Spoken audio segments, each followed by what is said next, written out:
Assalamualaikum warahmatullahi wabarakatuh. Perkenalkan, nama saya Desri Ayu Adeningsi, NIM 2014040039. Baiklah, pada kali ini saya akan memenuhi pengganti ujian akhir semester dengan mata kuliah Evaluasi Pembelajaran Matematika dengan dosen pengampu Ibu Nita Putri Utami, Magister Pendidikan. Pada kali ini saya akan membahas ada 6 topik. Yang pertama yaitu validitas tes dan reliabilitas tes.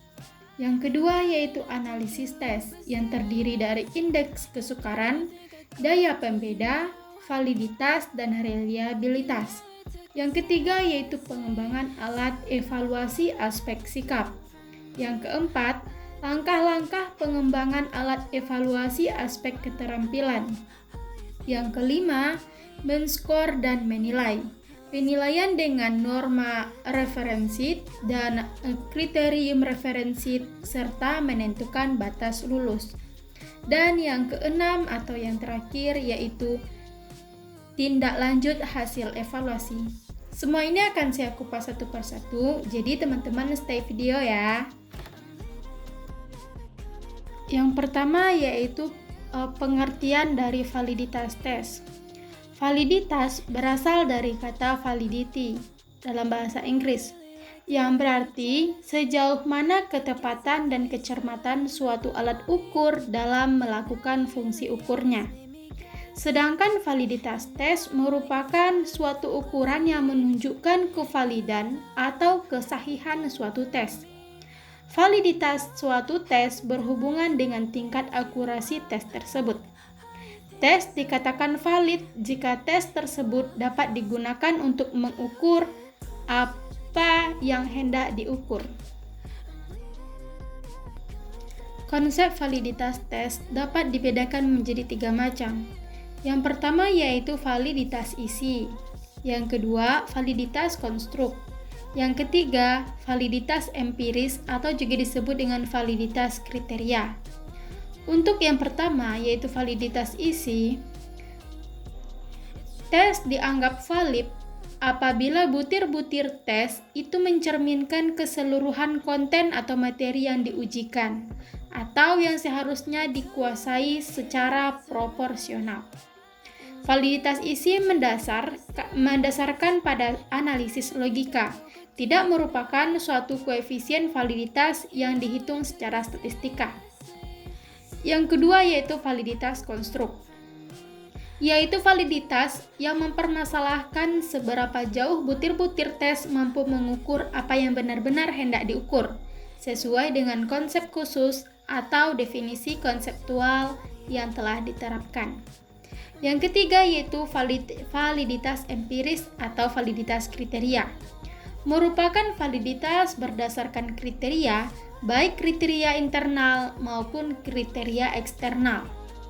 Validitas empiris diperoleh melalui hasil uji coba tes kepada responden yang setara dengan responden yang akan dievaluasi atau diteliti nantinya. Selanjutnya kita masuk kepada teknik-teknik validitas tes. Ada beberapa teknik dalam validitas tes. Yang pertama yaitu validitas muka. Validitas muka adalah validitas yang paling rendah signifikansinya karena hanya didasarkan pada penilaian selintas mengenai isi alat ukur. Apabila isi alat ukur telah tampak sesuai dengan apa yang ingin diukur, maka dapat dikatakan validitas tersebut atau validitas muka telah terpenuhi. Yang kedua yaitu validitas isi. Validitas isi merupakan validitas yang dilihat dari segi tes itu sendiri sebagai alat ukur hasil belajar. Sejauh mana hasil belajar peserta didik, isinya sudah dapat mewakili secara menyeluruh terhadap materi yang seharusnya diujikan. Dalam prakteknya, validitas isi dari suatu hasil belajar dapat diketahui dengan cara membandingkan antara isi yang terkandung dalam tes hasil belajar dengan tujuan instruksional khusus yang sudah ditentukan oleh masing-masing mata pelajaran. Yang ketiga yaitu validitas empiris. Validitas empiris adalah validitas yang berkenaan dengan hubungan antara skor dengan suatu kriteria. Kriteria tersebut adalah ukuran yang bebas dan langsung dengan apa yang ingin diramalkan oleh pengukuran. Sebuah instrumen dapat dikatakan memiliki validitas empiris apabila sudah diuji dari pengalaman. Yang keempat yaitu validitas konstruksi. Validitas konstruksi merupakan validitas yang ditilik dari segi susunan, kerangka, dan rekaan. Suatu tes memiliki validitas konstruksi jika tes hasil belajar tersebut ditinjau dari segi susunannya telah dapat secara tepat mencerminkan suatu konstruksi dalam teori psikologis. Maksudnya bahwa seorang peserta didik dapat dirinci dalam beberapa ranah tertentu. Misalnya, penyajian Bloom yang membagi dalam 3 aspek, yaitu aspek kognitif, aspek afektif, dan aspek psikomotorik. Yang kelima, yaitu validitas faktor. Validitas faktor adalah korelasi antara alat ukur dengan faktor-faktor yang bersamaan dalam suatu kelompok atau ukuran-ukuran perilaku lainnya. Validitas ini diperoleh dengan menggunakan teknik analisis faktor. Fungsi dari validitas faktor ini adalah untuk mengetahui kevalidan dari pokok-pokok bahasan atau materi. Selanjutnya yaitu faktor-faktor yang dapat mempengaruhi validitas. Ada beberapa faktor dalam mempengaruhi validitas, diantaranya seperti petunjuk yang tidak jelas, pembendaharaan kata dan struktur kalimat yang sukar, penyusunan soal yang kurang baik, kekaburan, derajat kesukaran soal yang tidak cocok, materi tes tidak representatif, pengaturan soal yang kurang tepat, pola jawaban yang dapat diidentifikasi, dan lain sebagainya. Reliabilitas berasal dari kata reliable, yang artinya yaitu dapat dipercaya.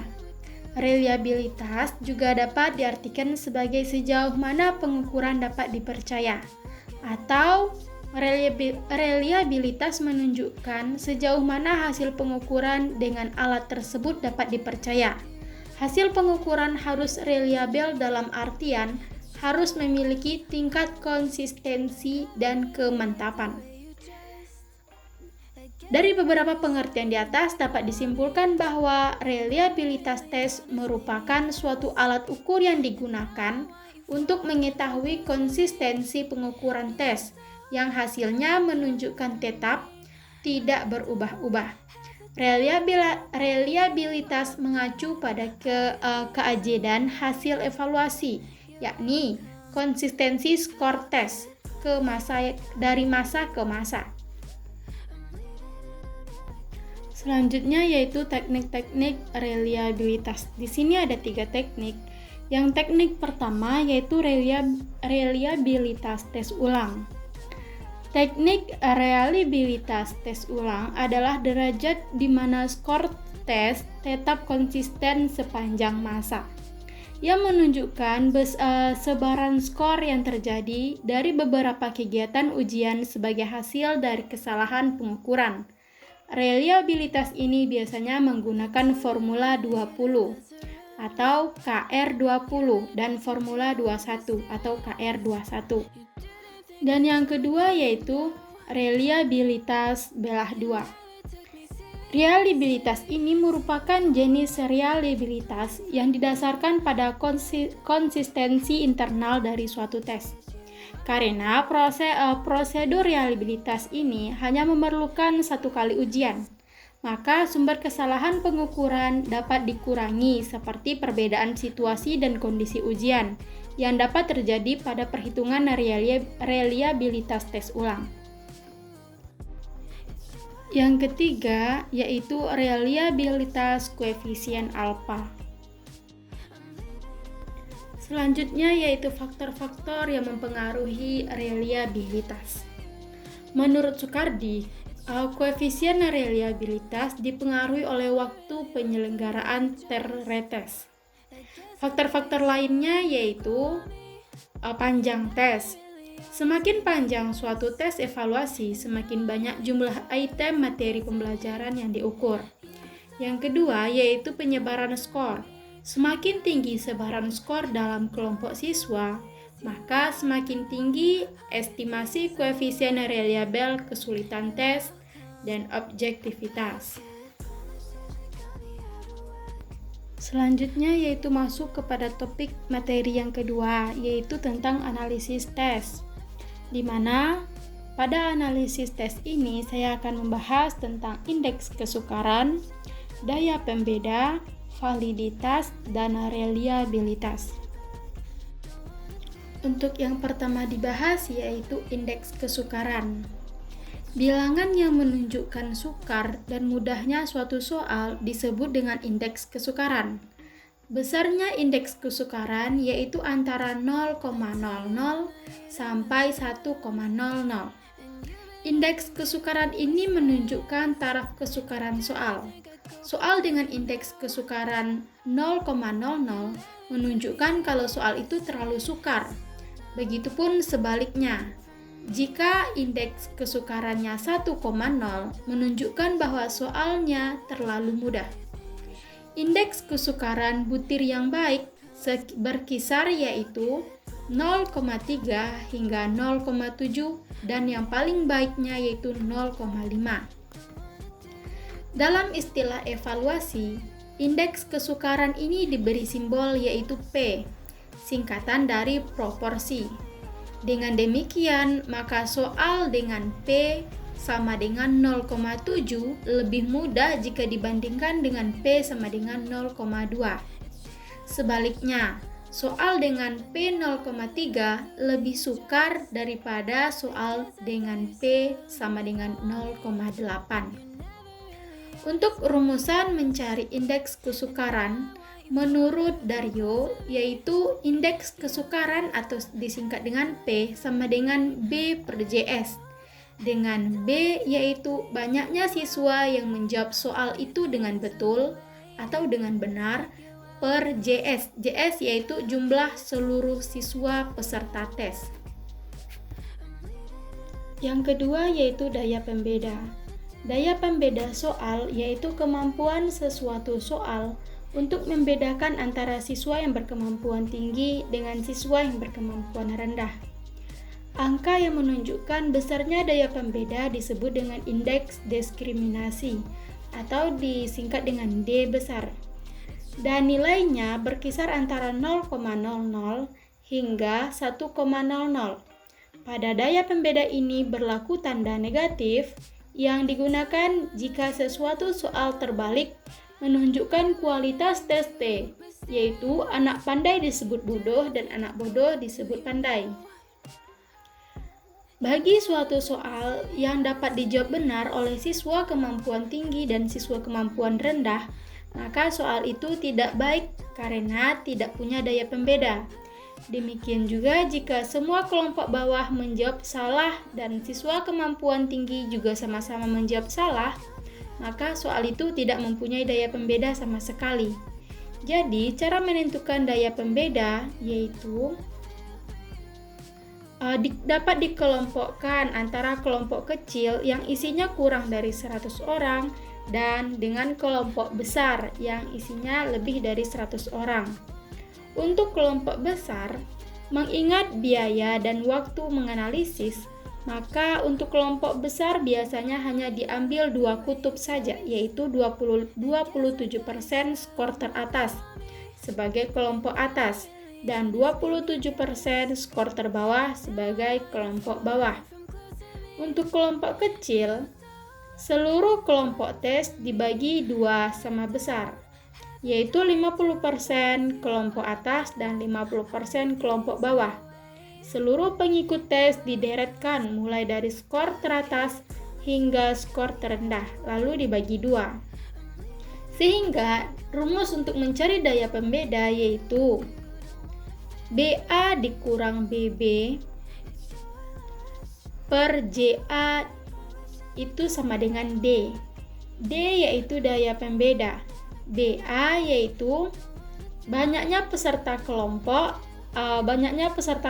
atas yang menjawab soal itu dengan benar, dan BB yaitu banyaknya peserta kelompok bawah yang menjawab soal dengan benar per JA, yaitu JA itu merupakan banyak peserta kelompok atas. Selanjutnya kita masuk kepada materi yang ketiga, yaitu tentang pengembangan alat evaluasi aspek sikap. Yang pertama yaitu tentang pengertian penilaian sikap. Penilaian afektif adalah penilaian terhadap aspek-aspek non-intelektual seperti sikap, seperti minat, motivasi, dan lain sebagainya. Sehingga penilaian afektif diperlukan mengingat afektif berpengaruh terhadap perilaku siswa untuk masa depan. Penilaian sikap adalah suatu penilaian yang mengarah pada perilaku peserta didik, baik di dalam maupun di luar kelas, yang mencakup aspek budi pekerti, minat, perasaan, dan emosi peserta didik karena sangat berperan penting untuk masa depan peserta didik kelak. Selain itu, ranah afektif berkenaan dengan sikap dan nilai. Tipe hasil belajar afektif tampak pada peserta didik dalam berbagai tingkah laku seperti perhatian terhadap pelajaran, disiplin, motivasi belajar, menghargai guru dan teman sekelas, kebiasaan, dan hubungan sosial. Sehingga sikap adalah afeksi positif atau negatif yang berhubungan dengan beberapa objek psikologis. Selanjutnya yaitu kategori penilaian sikap. Ada beberapa jenis kategori ranah afektif. Yang pertama yaitu receiving atau attending, kepekaan dalam menerima rangsangan atau stimulus yang datang dari luar, yaitu peserta didik dibina agar mereka mau menerima nilai-nilai yang diajarkan kepada mereka seperti pengajaran tentang arti pentingnya disiplin. Kedua yaitu responding, yaitu reaksi yang diberikan oleh seseorang terhadap stimulus yang dari luar. Responding adalah reaksi peserta didik setelah diberikan stimulus, sehingga peserta didik memiliki keinginan untuk lebih mempelajarinya dan menggali lagi pengajaran yang telah didapatnya. Yang ketiga yaitu valuing, berkenaan dengan nilai dan kepercayaan terhadap stimulus.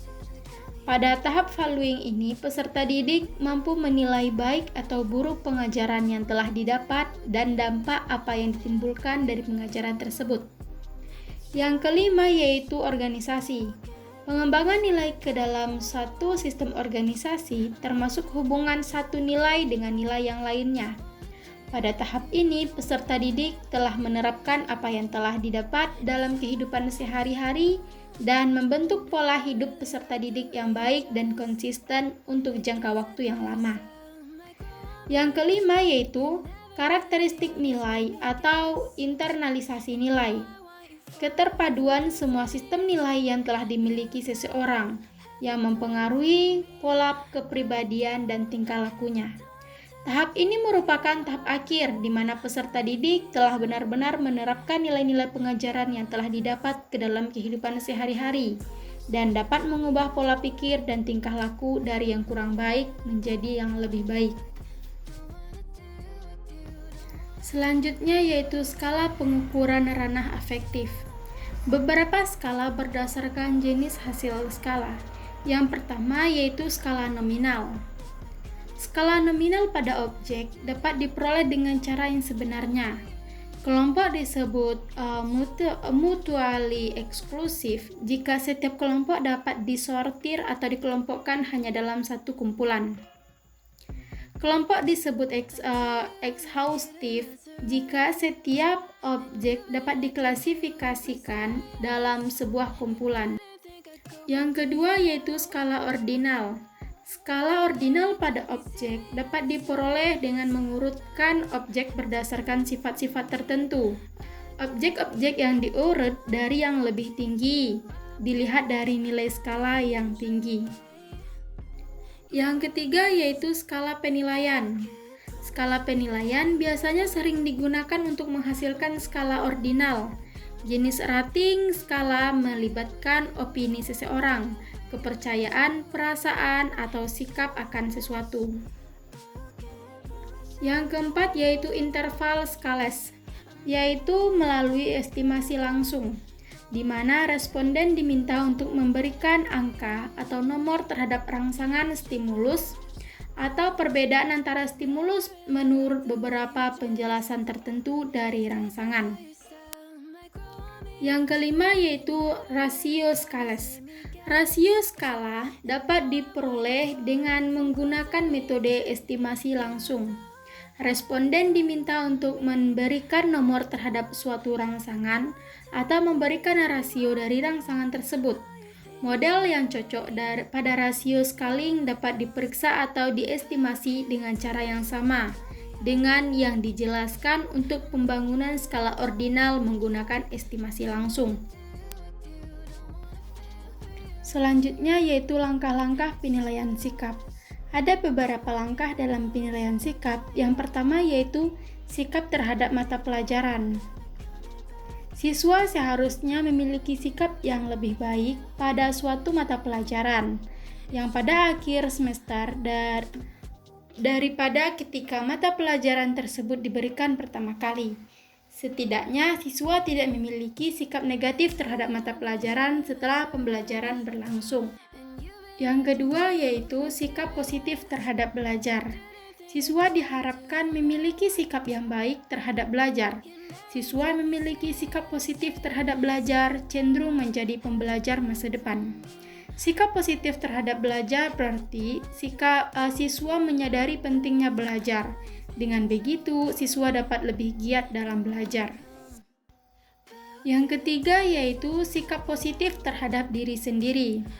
Meskipun harga diri siswa dipengaruhi oleh keluarga dan kejadian di luar sekolah, hal-hal yang terjadi di kelas diharapkan dapat meningkatkan harga diri siswa. Sikap positif terhadap diri sendiri berarti kita percaya terhadap kemampuan kita sendiri dan berusaha meningkatkan kepercayaan diri kita ketika di dalam kelas.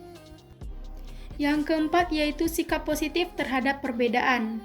Siswa perlu mengembangkan sikap yang lebih toleran dan menerima perbedaan seperti etnik, gender, kebangsaan, dan keagamaan. Selain itu, penilaian afektif juga dapat melihat fokus nilai semacam kejujuran, integritas, keadilan, dan nilai kebebasan. Materi keempat yaitu tentang langkah-langkah pengembangan alat evaluasi aspek keterampilan. Yang pertama yaitu pengertian penilaian keterampilan. Penilaian keterampilan adalah penilaian yang dilakukan untuk mengukur kemampuan peserta didik dalam menerapkan pengetahuan dalam melakukan tugas tertentu di berbagai macam konteks, sesuai dengan indikator pencapaian kompetensi. Penilaian keterampilan dapat dilakukan dengan berbagai teknik, seperti teknik praktik, penilaian produk, penilaian proyek, dan penilaian portofolio. Secara umum, objek sikap yang perlu dinilai dalam proses pembelajaran berbagai mata pelajaran adalah yang pertama, sikap terhadap materi pelajaran. Peserta didik perlu memiliki sikap positif terhadap mata pelajaran. Dengan sikap positif dalam diri peserta didik akan tumbuh dan berkembang minat belajar, akan lebih mudah diberi motivasi, dan akan lebih mudah juga menyerap materi pembelajaran yang diajarkan. Yang kedua yaitu sikap terhadap guru atau pengajar. Peserta didik perlu memiliki sikap positif terhadap guru. Peserta didik yang tidak memiliki sikap positif terhadap guru akan cenderung mengabaikan hal-hal yang diajarkan oleh guru tersebut. Yang ketiga yaitu sikap terhadap proses pembelajaran. Peserta didik juga perlu memiliki sikap positif terhadap proses pembelajaran yang berlangsung. Proses pembelajaran mencakup suasana pembelajaran, strategi, metodologi, dan teknik pembelajaran yang digunakan. Dan yang terakhir yaitu sikap yang berkaitan dengan nilai atau norma yang berhubungan dengan suatu materi pelajaran. Selanjutnya yaitu teknik-teknik penilaian keterampilan. Teknik yang pertama yaitu penilaian praktik. Penilaian praktik adalah penilaian yang menuntut respon berupa keterampilan melakukan suatu aktivitas sesuai dengan urutan kompetensi. Dengan demikian, aspek yang dinilai dalam penilaian praktik adalah kualitas proses mengerjakan atau melakukan suatu tugas. Penilaian praktik bertujuan untuk dapat menilai kemampuan siswa dalam mendemonstrasikan keterampilannya dalam melakukan suatu kegiatan. Penilaian praktik lebih otentik daripada penilaian paper and pencil karena bentuk-bentuk tugasnya lebih mencerminkan kemampuan yang diperoleh dalam praktik kehidupan sehari-hari. Yang kedua yaitu penilaian produk. Penilaian produk adalah penilaian terhadap keterampilan peserta didik dalam mengaplikasikan pengetahuan yang dimiliki ke dalam wujud produk dalam waktu tertentu, sesuai dengan kriteria yang telah ditetapkan, baik dari segi proses maupun hasil akhir. Penilaian produk dilakukan terhadap kualitas suatu produk yang telah dihasilkan. Yang ketiga yaitu penilaian proyek. Penilaian proyek adalah suatu kegiatan untuk mengetahui kemampuan siswa dalam aplikasikan pengetahuannya melalui penyelesaian suatu instrumen proyek dalam periode atau waktu tertentu. Penilaian proyek dapat dilakukan untuk mengukur satu atau beberapa KD dalam satu atau beberapa mata pelajaran. Instrumen tersebut berupa rangkaian kegiatan mulai dari perencanaan, pengumpulan data, pengorganisasian data, pengolahan dan penyajian data, serta pelaporannya. Yang keempat yaitu penilaian portofolio. Penilaian portofolio adalah penilaian yang dilakukan dengan cara menilai kumpulan dari seluruh karya peserta didik di dalam bidang tertentu yang bersifat reflektif, integratif untuk mengetahui minat, perkembangan, prestasi, dan kreativitas peserta didik dalam kurun waktu tertentu. Karya tersebut dapat berbentuk tindakan nyata yang mencerminkan kepedulian peserta didik terhadap lingkungannya. Penilaian portofolio merupakan penilaian berkelanjutan yang didasarkan pada kumpulan informasi yang menunjukkan perkembangan kemampuan peserta didik dalam satu periode tertentu. Yang pertama yaitu men-score dan menilai. Men-score. Skor adalah hasil pekerjaan men-score atau memberikan skor yang diperoleh dengan menjumlahkan angka-angka bagi setiap butir dari sebuah tes yang telah dijawab betul oleh siswa dengan memperhitungkan bobot jawaban betulnya. Pemberian skor atau men-score merupakan langkah pertama dalam proses pengolahan hasil tes, yaitu proses perubahan jawaban soal tes menjadi angka-angka. Dengan kata lain, pemberian skor itu merupakan tindakan kuantifikasi terhadap jawaban-jawaban yang diberikan oleh tes T dalam bentuk tes hasil belajar. Yang selanjutnya menilai.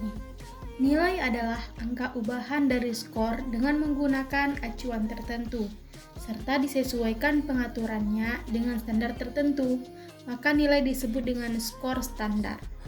Nilai pada dasarnya adalah angka atau huruf yang melambangkan seberapa jauh atau seberapa besar kemampuan yang ditunjukkan oleh tes T terhadap materi atau bahan yang diteskan, sesuai dengan tujuan instruksional khusus yang telah ditentukan.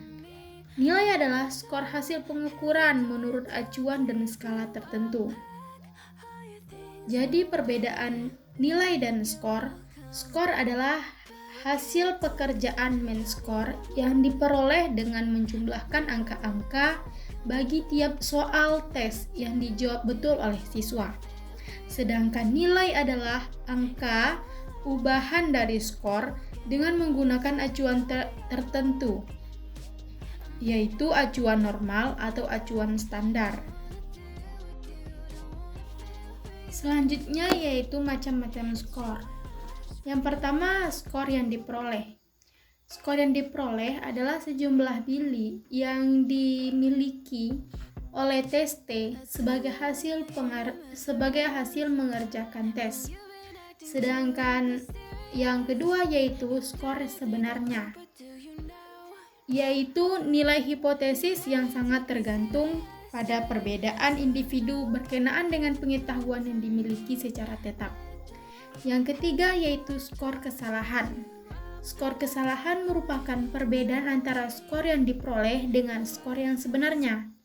Jadi, hubungan antara ketiga macam skor tersebut yaitu skor yang diperoleh sama dengan skor sebenarnya ditambah skor kesalahan. Untuk dalam pengerjaan main score ada 3 alat bantu. Yang pertama yaitu pembantuan menentukan jawaban yang benar yang disebut dengan kunci jawaban. Yang kedua yaitu pembantu menyeleksi jawaban yang benar dan mana yang salah disebut dengan kunci scoring.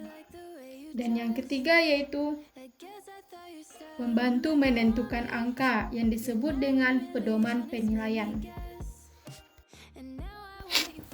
Bagian yang kedua yaitu norma referensi dan kriterium referensi atau menilai dengan acuan. Sebelum melakukan proses evaluasi terlebih dahulu, kita harus melakukan pengukuran dengan alat yang disebut dengan tes. Hasil pengukuran dapat menggambarkan derajat kualitas dan eksistensi keadaan yang diukur.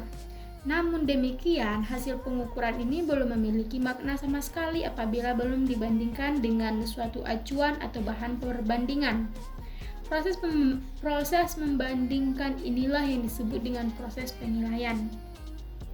Pengolahan hasil tes merupakan kegiatan lanjutan pengadministrasian ujian, yaitu memeriksa hasil ujian dan mencocokkan jawaban peserta dengan kunci jawaban untuk tes kognitif dan tes keterampilan. Terdapat 2 pendekatan yang berlaku dalam penilaian hasil belajar, yaitu penilaian acuan norma atau PAN dan penilaian acuan patokan atau PAP. Selanjutnya yaitu menentukan batas lulus. Penilaian batas kelulusan hasil penilaian mempunyai kaitan erat dengan kedua sistem penilaian, yaitu penilaian acuan norma atau PAN dan penilaian acuan patokan atau PAP. Dengan demikian, ada batas kelulusan berorientasi kepada penilaian acuan norma PAN, yakni batas lulus aktual dan batas lulus ideal. Batas lulus tersebut mengisyaratkan penggunaan nilai rata-rata kelas dan sampingan baku. Di samping itu, ada pula batas kelulusan yang berorientasi pada sistem penilaian acuan patokan atau PAP, yaitu batas lulus purposif atau ditentukan berdasarkan kriteria tertentu. Jadi batas kelulusan adalah nilai minimum yang digunakan untuk menentukan apakah siswa dinyatakan lulus ataupun tidak. Selanjutnya yaitu batas lulus dapat dibagi menjadi 3. Yang pertama yaitu batas lulus aktual. Batas lulus aktual dihitung berdasarkan nilai rata-rata aktual yang dicapai oleh kelompok siswa. Sebelum menentukan batas lulus aktual, terlebih dahulu dihitung nilai rata-rata dan standar deviasinya. Siswa dinyatakan lulus jika memiliki skor di atas batas lulus aktual. Untuk mengetahui kita memiliki batas aktual berapa, kita memiliki rumus batas A lulus aktual sama dengan nilai rata-rata ditambah 0,25 dikali standar deviasi. Atau batas lulus aktual sama dengan nilai rata-rata ditambah 25% dari standar deviasi. Yang kedua yaitu batas lulus ideal. Menentukan batas lulus ideal juga menggunakan nilai rata-rata dan simpangan baku atau standar divisi. Akan tetapi ada perbedaan dalam cara menentukan rata-rata ideal dan simpangan baku tersebut. Perbedaannya yaitu pada Batas lulus ideal, rata-rata ideal yaitu untuk mencari rata-rata ideal sama dengan setengah kali skor maksimal yang mungkin dicapai, dan untuk mencari standar deviasinya yaitu sepertiga dari nilai rata-rata ideal. Yang terakhir yaitu batas lulus purposif. Menentukan batas lulus purposif tidak perlu menghitung nilai rata-rata ideal maupun standar deviasi, karena batas lulus purposif mengacu pada penilaian acuan patokan atau PAP. Nilai dibuat berdasarkan kriteria tertentu yang sudah diterapkan atau yang sudah ditetapkan. Kita masuk kepada materi terakhir, yaitu tentang tindak lanjut hasil evaluasi. Evaluasi ialah kegiatan untuk mengumpulkan informasi tentang bekerjanya sesuatu yang selanjutnya informasi tersebut digunakan untuk menentukan alternatif yang tepat dalam mengambil keputusan. Sedangkan pelajaran adalah suatu sistem yang bertujuan untuk membantu proses belajar siswa yang berisi serangkaian peristiwa yang dirancang, disusun sedemikian rupa untuk mempengaruhi dan mendukung terjadinya proses belajar siswa yang bersifat internal. Sehingga dapat disimpulkan bahwa evaluasi pembelajaran adalah suatu proses mengumpulkan analisis dan menginterpretasi informasi secara sistematik untuk menetapkan sejauh mana ketercapaian tujuan pembelajaran yang telah ditetapkan. Tindak lanjut evaluasi pembelajaran itu dikatakan apabila hasil evaluasi pembelajaran kurang, sehingga perlu dilakukan tindak lanjut. Evaluasi proses pembelajaran tindak lanjut pada dasarnya berkenaan dengan pembelajaran yang akan dilaksanakan selanjutnya, dan evaluasi pembelajarannya. Pembelajaran selanjutnya merupakan keputusan tentang upaya perbaikan pembelajaran yang akan dilaksanakan sebagai upaya peningkatan mutu pembelajaran. Sedang tindak lanjut evaluasi pembelajaran berkenaan dengan pelaksanaan dan instrumen evaluasi yang telah dilaksanakan mengenai tujuan, proses, dan instrumen evaluasi proses pembelajaran. Selanjutnya yaitu kegiatan dalam tindak lanjut evaluasi hasil pembelajaran. Penjelasan ini dapat diuraikan berdasarkan langkah-langkah. Yang pertama, identifikasi kelebihan dan kelemahan laporan hasil evaluasi pembelajaran.